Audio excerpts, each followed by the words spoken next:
Revealed. The truth behind my wife's infidelity in our marriage. Her phone lit up twice with his name, then mine. That's how the night began, blue light cutting across our kitchen like a scalpel. I'm Adam, 32, IT support at a community clinic. I spend my days restoring lost files and my nights restoring patience. Julia used to joke I could reboot a marriage if it had a login screen. Lately, she's been guarding her passwords like state secrets. We built our life on small, honest purchases, a used hatchback, a second-hand couch, a coffee maker that coughs before it sings. We built our vows on plain language and slow Sundays. Lately, our Sundays have looked like Thursdays with softer pants. He texted, "I'm downstairs." Same spot. I stared at the words floating on her lock screen, then at the photo of us taped to the fridge, two kids laughing on a ferry, wind-kissed, and stupidly sure. Julia stepped in from the hallway, smelling like peppermints and hospital soap. "Night shift again," she said, grabbing her tote. She used to kiss my cheek and ask about my day. Tonight, she checked the door latch twice and didn't meet my eyes. "What's the case?" I asked, keeping my voice steady. "Administrative mess," she said. "Coverage charting, maybe an audit. Don't wait up." Her phone vibrated again. She flipped it face down like a guilty coin. I could have stopped it right there. Could have said the line, the one that cracks or saves a marriage. I saw the text. Instead, I counted the seconds between her steps, the elevator ding, the hush that follows a decision you didn't make but will still carry. I looked up our bank app. 2 Apple Pay charges I didn't recognize, both near a riverfront hotel. The timestamps weren't her shift hours. My chest felt like a drawer jammed with receipts I didn't ask for. I forwarded the charges to my email, subject line, double check. I opened a blank note. Dates, times, people. At the clinic, details save lives. At home, they might save me. I set the kettle without flame, my hands rehearsing calm while my head drafted contingencies. If I was wrong, I'd owe her years of apology. If I was right, this wouldn't stay private. Truth always looks for a microphone. I marked tomorrow with a small, wordless dot, an arrow toward collision. Then her phone lit up again. His name glowed, and mine followed. We met 8 years ago in a waiting room where fluorescent lights made everyone look a little seasick. My laptop had died mid-scheduling, and Julia, still in school then, showed me how to nurse the data back with a patience that felt like sunlight. We said yes to a courthouse wedding and a future built from coupons and late shifts. She liked my steadiness. I loved her velocity. Back then, passcodes were birthday jokes, not barricades. Hairline cracks arrived like hairline fractures. You don't notice until cold air finds them. She started staying late on Thursdays, then Tuesdays too. Post-op debriefs, she said. She changed her phone passcode with the kind of shrug you use for the weather. I told myself marriage is a moving target. You adjust your stance, or you miss. I adjusted. I learned to cook single-pan dinners and to fall asleep to the sound of her toothbrush at 2 a.m. Last month, she deflected a hug like it was hot. "I'm sweaty," she said, stepping sideways. The next day, a new blazer appeared, expensive and sleek, the kind you buy when you want rooms to see you. "Clearance," she smiled, but the tag I found in the bin listed a price that made my palms itch. I don't mind paying full price for joy. I mind paying full price for lies. Maya noticed before I did. "We've been friends since high school." She's allergic to wishful thinking. "You look like you're buffering," she said over coffee, tapping my forehead. "What aren't you saying?" "I think she's drowning at work," I said. "Audits, politics. Or she's holding her breath for someone else," Maya said, not unkindly. I Googled normal shift lengths and stared at the numbers like they were a horoscope. The math didn't bless me. On Wednesday, Julia bought a second charger and started bringing it to the shower. The steam fogged our mirror, and when I drew a heart on the glass, it vanished before she saw it. A calendar alert pinged. Girls' night, downtown. The location was private. Then a second alert slid underneath, silent and unseen unless you tilt just right. The hidden alert read, "Valet ticket ready. Hotel Riverview. 8:40 p.m. I started writing things down like a mechanic listens to a strange rattle. New passcode. Do not disturb at dinner times. A gym membership we never discussed charged twice in 1 week. Julia smiled sharper. Her stories got shorter. Patience, she'd say. And that would be the end of a paragraph that used to be a chapter. I told myself, people change under pressure. Then I looked at our spending and saw pressure was not the only thing changing. On Friday, 2 rideshare charges popped up within 10 minutes of each other, starting from our street. One to the hospital, one to the riverfront. I checked the timestamps against her text to me, running late, don't wait up, and felt something inside me step on a crack. I pulled our mobile bill and saw a frequent number with a clinic exchange, but routed through a masking service. That isn't romance. That is logistics. I confronted the bathroom mirror first. You're being dramatic, I told it. The mirror shrugged back. I tried Julia instead, soft approach. Late again, I said. She tied her hair and didn't look. Short-staffed. It happens. Every Thursday. Do you want me to quit? Her voice had that brittle shine people use when they're tap dancing over a trapdoor. No, I said. I want to understand. She kissed my forehead in apology the way you sign for a package that isn't yours. You work too hard, she said. Sleep. I went to bed and stared at the ceiling seam like a fault line on a map, waiting to move. At 12:14 a.m., a car horn tapped. A door closed. The elevator hummed. Our hallway camera caught a blur. Navy blazer, white heels. One heel paused like it remembered something crucial, then kept going. I pinched the screen, frame by frame, and a name finally attached to the number I'd been circling, a name with degrees behind it that made people listen. I pulled the staff page. Dr. Mason Hale, square smile, patient dignity. Records linked the masked exchange to his desk line. The rideshare pin? 3 doors from the Riverview service entrance, a route you use when you don't want lobby eyes. I screenshot everything and felt the quiet click of a lock sliding into place, the kind that holds even when you pretend it's not there. The face tag matched. Dr. Mason Hale, chief of medicine, frequent liar. Saturday brunch with friends became stage lighting for humiliation. Julia laughed at my job like it was a hobby. Adam resets passwords for a living, she said, raising her mimosa. Our table chuckled. He tells people to turn it off and on again. I smiled because anger would have turned the room, and I hate being the reason a room turns. When the check came, she paid in cash, crisp bills folded like a trick. I caught the corner of a hotel valet stub peeking from her wallet. New client. I asked quietly, meaning, new life? Work bonus, she said, meaning, stop digging. That evening, a knock landed on our door like a gavel. A process server, polite as weather, handed Julia an envelope, internal inquiry notice. Her lips thinned. Stupid clerical thing, she said, shrugging hard enough to dislodge gravity. She disappeared into the bedroom with her phone. I poured water, poured it again, because pouring felt like control. When she emerged, she was sweetness lacquered over flint. You've been distant, she said. Is everything okay with you? There it was, paranoia boomeranged. I'm fine, I said. She touched my arm like a nurse checking a pulse she doesn't intend to treat. You know I love you, she said. You know I work hard for us. I know. I answered, hearing the hiss in the gap between words. I showered and watched a pale circle appear where her earring should have been. On the vanity sat a strange stud, pearl, not hers. I set it on the counter and took a photo with a businesslike hand. Evidence shouldn't shake. My phone buzzed. Bank alert for a boutique I couldn't place, time-stamped in the middle of staffing crisis. I took another breath like it owed me rent. Why are you so suspicious? She asked later, arms crossed. Because the math is wrong, I said. And because love should balance. She rolled her eyes into a storm. You're suffocating me, she said, and walked out with her tote, her perfume, and my options. My phone lit again, Hale's name, and a meeting location attached. Maya met me at a diner that still believes in bottomless coffee. She listened like a lawyer and ordered like a friend. I slid my phone across, photos and statements organized folder by folder. She scrolled, nodded, scrolled. Okay, she said. Feelings are valid, but facts are oxygen. You need to breathe smart. What does breathing smart look like? Stop interrogating a moving target, she said. Observe. Mirror everything to a secure drive. Lock down your credit. Get sleep. I haven't been sleeping, I admitted. Then you're not negotiating. You're hallucinating, she said, sugar packets lining up under her fingers like tiny soldiers.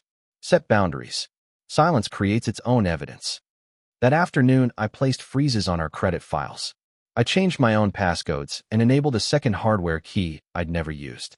I separated one account into a personal emergency fund and labeled it with something boring. Tires. I turned off read receipts.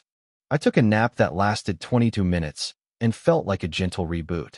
When Julia came home, I made pasta and said nothing about the hotel. Silence made its own weather.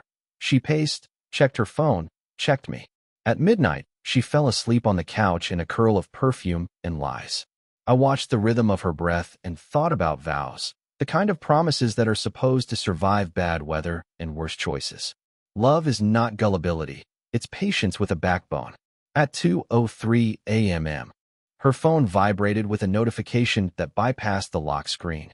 Driver arriving in 3 minutes. I stood up, not to follow, to measure. I wrote down the time, the app, the pickup zone.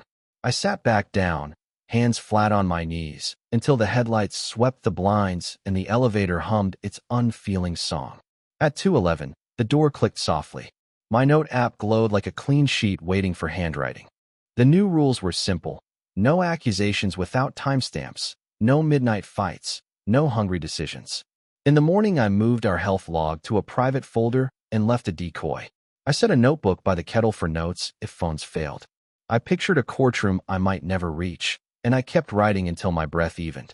I followed only on paper, and the paper told me everything. Monday morning delivered proof by accident. I was booking a warranty for our wheezing coffee maker when a rideshare receipt autofilled under Julia's saved email. The subject line read, "Your ride to Riverview Hotel." The timestamp bracketed the hours she'd claimed to be training a new nurse. My thumb hovered. I opened the PDF. Pick up, our building. Drop off, service entrance, River Street. Tip, generous. Driver note, passenger asked for backlot. I didn't rage. I documented. I saved the file to a new directory labeled like weather. Overcast. I exported the email header, captured IP routes, and added them to the folder. I opened our shared calendar. Between girls' night and meal prep, a gray event lived like a ghost. Consult. No location. I clicked the details. Under Notes, a sentence. Bring forms. Forms. My clinic brain twitched. I searched our cloud for scans. In a forgotten temp folder, I found a draft attestation and signed, with Hale's name in a small corner as the requesting physician. It could have been routine. It did not feel routine. I called Maya. "I have a ride receipt," I said, "and a calendar ghost." "Okay," she said, tone flat to keep me steady. "Next step? Document the pattern, not just the spike." "Good," she said, "and eat something with protein." At lunch, I emailed a PI I'd bookmarked the night of the process server. Carter replied in exactly 14 minutes with a fee list and 2 questions that sounded like a checklist. Do you need timelines or identities? Do you want surveillance or verification? I typed verification and timelines. At 6:20 p.m., Julia texted, "Late again. Don't wait up." I responded with a thumbs up I didn't feel. I set our hallway camera to high sensitivity and angled a spare phone to catch the kitchen reflection. At 8:47, a rideshare arrived. At 9:01, the elevator doors opened. At 9:05, a new calendar alert appeared as if pulled by a string. Consult moved to 9:30. Under it, a contact flickered. M. Hale, do not disturb, override enabled. Carter worked like a metronome. "I verify, I don't editorialize," he said on our first call, his voice the sound of paper stacking. He sent a consent form and a warning. "If you don't want to know, do not hire me." I signed. Within 48 hours, he delivered a timeline that made my scalp prickle. Location pings from Julia's device, lawful, device level, logged by her own settings, badge in records at the clinic, and hotel camera timestamps stitched in neat, cold pattern. Thursday, 8:58 p.m. Julia badged out of the clinic. 9:12. Her device pinged near the Riverview parking deck. 9:16. Security camera showed a woman in a navy blazer meet a man in scrubs under a broken exit sign. 9:19. Both stepped through a door with a keypad. 11:03. The same pair exited in street clothes. At 11:12, Julia texted me. Audit ran long. I had asked for verification. I got choreography. Carter included screenshots with red arrows, dates, and plain captions. He was a scalpel, not a sword. "Affair suggests romance," he wrote. "These logs suggest operational secrecy." He listed specific anomalies: duplicate burner email accounts with clinic-adjacent names, a file transfer from a nurse manager's drive at a time Julia wasn't scheduled, and a one-time prescription card authorization routed through Hale's office terminal. I read it twice, then a third time. My heart didn't race, it braced. Julia came home that night with a grocery bag she didn't need and a smile she didn't wear right. "Made it early," she said, swinging the bag onto the counter like she'd won something. The bag held nothing that needed the fridge. "What's the celebration?" I asked. "Nothing," she said, too fast. I washed a cup that was already clean. "I love you," I said quietly. "I know," she said, staring at the window, where nothing was happening at all. At 1:02 a.m., a payment cleared for a pharmacy benefit program I didn't recognize, followed by a login to an email alias Carter had flagged. My note file did not blink. My appetite did. The alias forwarded to one address only: Mason Hale at Riverside Clinic. Org. The word affair kept wanting to be written, but Carter's report kept erasing it, replacing it with leverage. Julia's calendar blocks matched Hale's speaking gigs and admin pushes. On nights labeled consult, his department saw sudden surges in override approvals. The alias accounts carried small, careful notes: second sign, remove patient name before upload, meeting notes, verbal only. No hearts, no pet names. Number 2 a.m. Confessions. This wasn't a love story. It was an exchange with receipts. I stared at a screenshot until pixels felt like sand. One photo circled 2 boxes: witness signature and prescriber override. In the margin, burn after uploading, a joke that wasn't. A spreadsheet of efficiency bonuses in round numbers tracked weeks. Hale praised Julia in staff emails. Good work deserves praise. Dirty work tips. I wanted to scream. Instead, I printed, labeled, stapled. I outlined a conversation that wouldn't detonate. I thought of careers ended by right truth at the wrong volume. I remembered Julia asleep on my shoulder on a city bus, because love is memory plus mercy, and I had both, even now. Maya called. "Where are you?" "At the table." "Do not ruminate alone," she said. "Either confront or plan a reveal with a neutral witness. Don't let him script you." "You mean Hale?" "I mean whoever profits from your quiet." Carter's last page was blunt: blackmail risk indicators present. He listed timed payments, access beyond role, and a Proton address receiving 2 files: NDA_draft_V3 and terms_silence. If Julia said no, would her license be threatened? If she said yes, what was left of us worth? I printed a single page with short bullet points. 1. Ask for honesty without theatrics. 2. Offer a safe exit that includes a lawyer and HR. 3. If refusal, plan controlled reveal. I pictured rooms: therapy office, HR conference room, hotel lobby with too many cameras. A private truth rots, a public truth scars. Somewhere between those was a door I could live with. I put a glass of water at each chair because I didn't trust either of us to speak without swallowing first. A draft NDA surfaced, listing Hale as advisor and Julia as contractor. I chose present tense for my plan because the future deserved clarity. I will invite Julia to a conversation with a neutral witness, our couple's therapist whom we saw once and liked. I will bring only 3 pages: timeline, money flow, and options. I will not use the word affair. I will use the words coercion and risk and boundaries. I will not pretend I'm okay. I will not promise to be cruel. I will bring a copy for HR sealed in an envelope labeled if needed. Carter recommended a day and hour when Hale would be at a charity dinner, unavailable to crash the narrative. Control the room variables, he said. Maya volunteered to sit in the lobby with tea, visible and unblinking. I printed simple questions in a 14-point font because clarity felt like hygiene. At lunch, I called the therapist's office. "We want a mediated conversation," I said. "There may be legal implications. We are safe." The receptionist offered Tuesday at 6. I accepted and then stood too fast, watching tiny stars burst and fade. That night, I cooked chicken and set out the good plates we reserved for birthdays and peace treaties. Julia watched me like I was a math problem with too many givens. "What's all this?" she asked, wary. "Tuesday we have therapy at 6, I said, voice even. "Please come." Her eyes did something I could not name in one word. "Is this about your paranoia?" "This is about our future," I said. And your license? She flinched. It was small, real. Later, I sealed the HR envelope and placed it under the sugar canister. I wrote a date and a sentence on the flap. Open only if the room fails. I slept 5 hours and woke with one sentence I could live beside. In the note app, one typed it plain. Tell me the whole truth now, and we walk into help together. Tell me later, and we walk into consequences apart.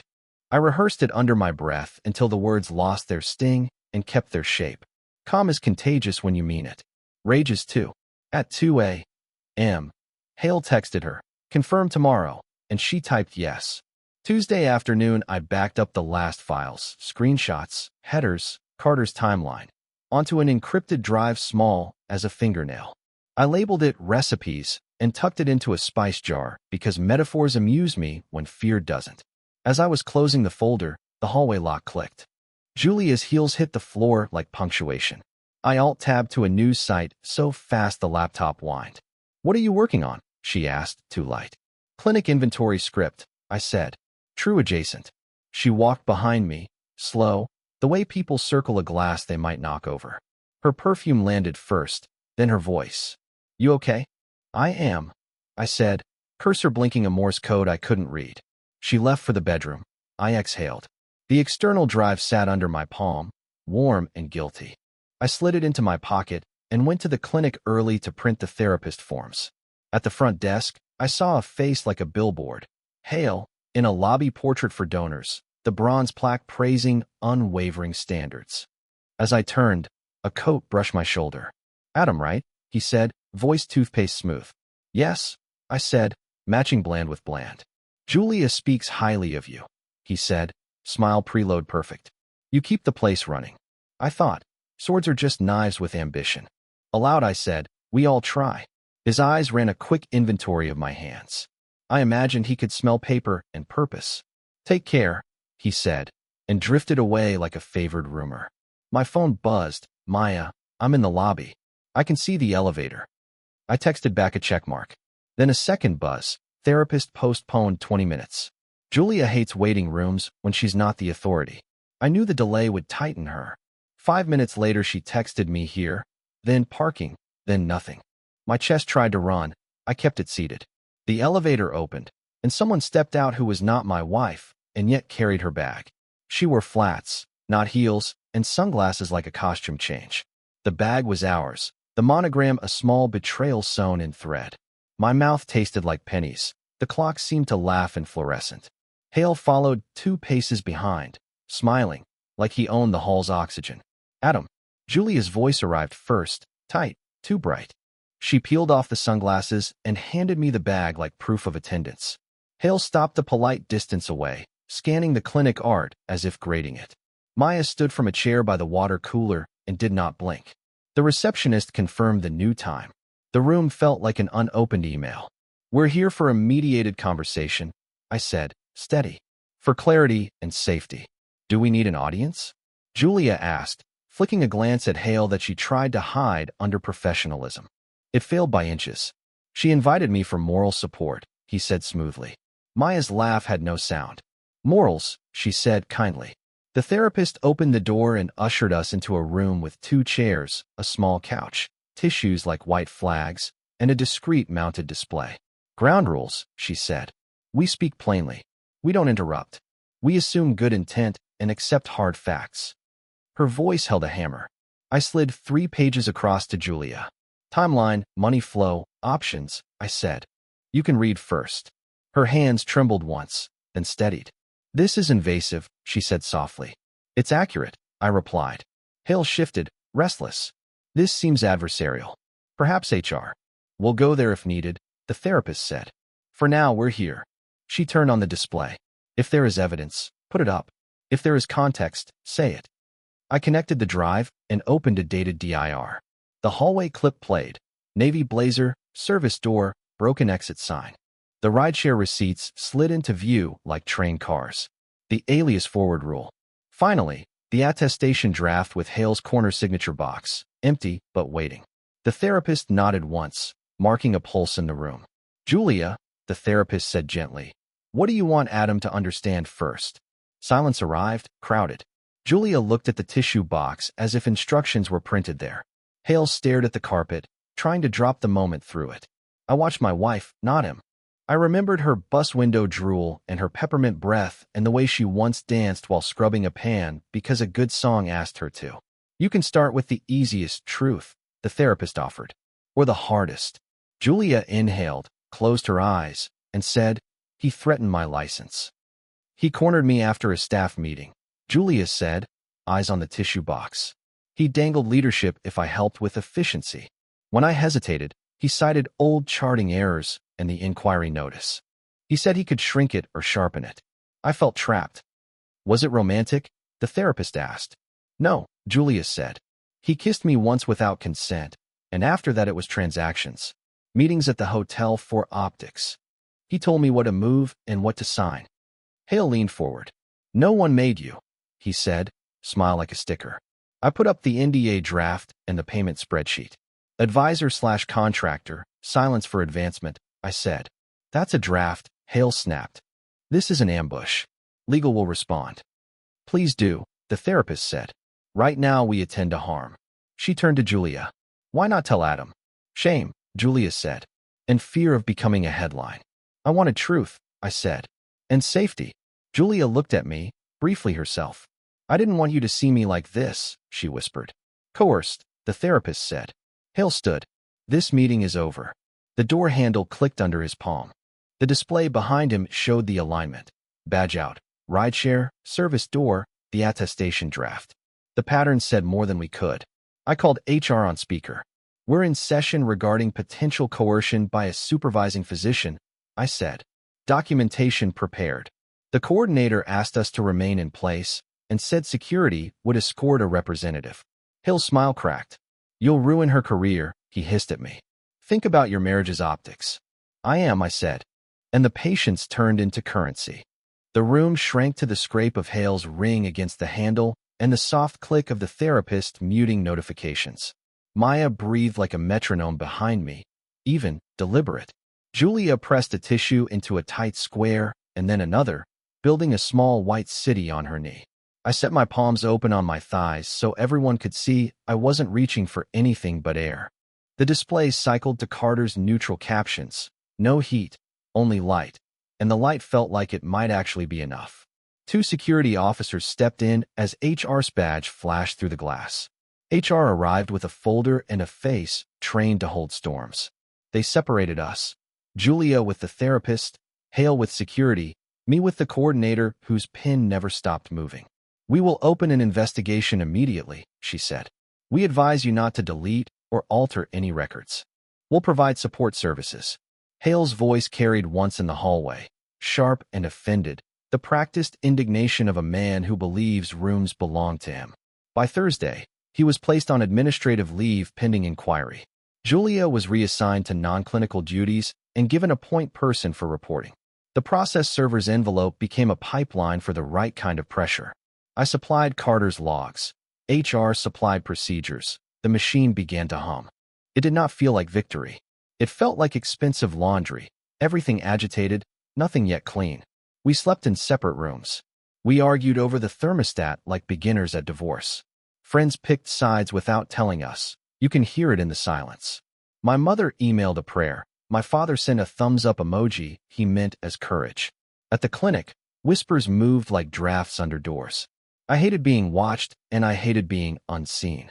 Maya brought soup and refused to leave it at the door. You're not quarantined, she said. You're bruised. I'm also complicit in publicizing my life, I said. You're protecting strangers who never knew you, she said. And the you who nearly disappeared. Bills arrived. Lawyer retainers acquired weight. I missed 2 shifts and my manager covered, but the kindness felt like debt. I kept the notebook by the kettle and wrote short, unpoetic truths. Slept 4 hours. Ate. Showered.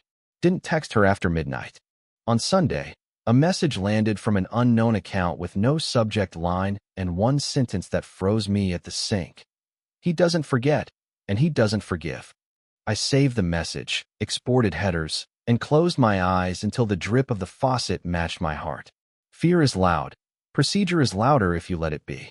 The sender field resolved to a blank, then flickered into Hale's initials.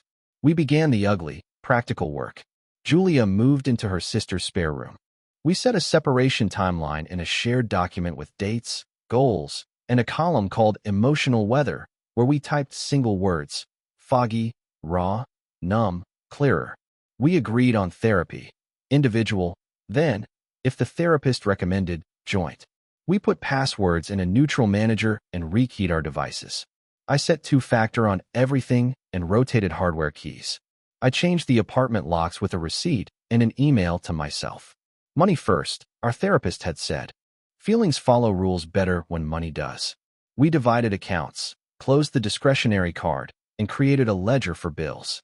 I made a tiny emergency fund in my own name and a bigger one called Healing because naming things helps me do them. Julia authorized HR to release findings to a regulatory board if required. I'm not protecting him, she said, voice scraped thin. We wrote conditions in plain words. No private meetings with Hale. No new secrets about old secrets. Full disclosure to counsel. If we tried a reconciliation later, it would begin only after employment changes and a signed plan with a timeline. If not, we would aim for dignified distance. Either way, we would not be each other's cover story again. I slept better. I ate breakfast that tasted like food. I walked without counting cameras. In session, I told the truth that embarrassed me most. Part of me wanted revenge, not justice. The therapist nodded like I'd paid a bill on time. You're not a saint, she said. You're a man who was lied to. Boundaries are your ethics, not your punishment. On Friday, I slid a simple agreement across a cafe table, not romantic, not final. Terms for contact, timelines, and what we would or would not tell family. This is fair, she said. It's also humiliating. It's humane, I said, and it gives us both a door. The cafe noise rose and fell like traffic. No one looked at us, two people soldering a future with unpretty tools. I felt the looseness of a knot that had lived in my sternum for months. Not release, but room. She nodded once and slid the pin across the table toward me. I thought betrayal would feel like a fire. Instead, it felt like paperwork and a long walk home. The truth behind Julia's infidelity wasn't a soap opera. It was a ledger of pressure and cowardice and small choices that grew teeth. I won't romanticize what she did or what I did to find it. I gathered proof because proof keeps you from becoming the loudest liar in your own story. I kept my voice low because volume isn't virtue. I asked for help because alone I was mostly adrenaline and drafts. What I learned: dig with timestamps, not accusations. Save copies like you're testifying to someone who has never met you. Eat protein. Sleep on the bad email before you answer it. Let professionals hold the sharp parts. Remember, love can be true and still be over. Remember, dignity can be quiet and still be strong. I kept one hopeful image. The morning after HR took Hale's badge, sunlight hit our kitchen table and warmed the printouts until the paper curled, like they were just pages that could be recycled and not the scaffolding of my life. I made coffee that didn't taste like metal. I texted Maya, "Thank you for being my witness." She replied with a photo of the sky between buildings, a slice of blue big enough to argue with despair. If you're here because your phone just lit up with a name that isn't yours, breathe. Make a list. Decide what you will and will not carry. Speak in rooms where power is balanced. Choose dignity over spectacle. There is a you after this, and he needs you to be boring and brave and a little bit methodical. He needs you to put the notebook by the kettle and write the date without flinching. Practical notes. Keep names clear, dates exact, copies ready. Bring evidence, not drama. If you stay, use written plans with witnesses. If you leave, label boxes and stories. Give your body easy wins: walks, water, gentle food. Each night, write one boring kindness to yourself like a receipt. Tomorrow, I change the kettle's filter and answer the door calmly.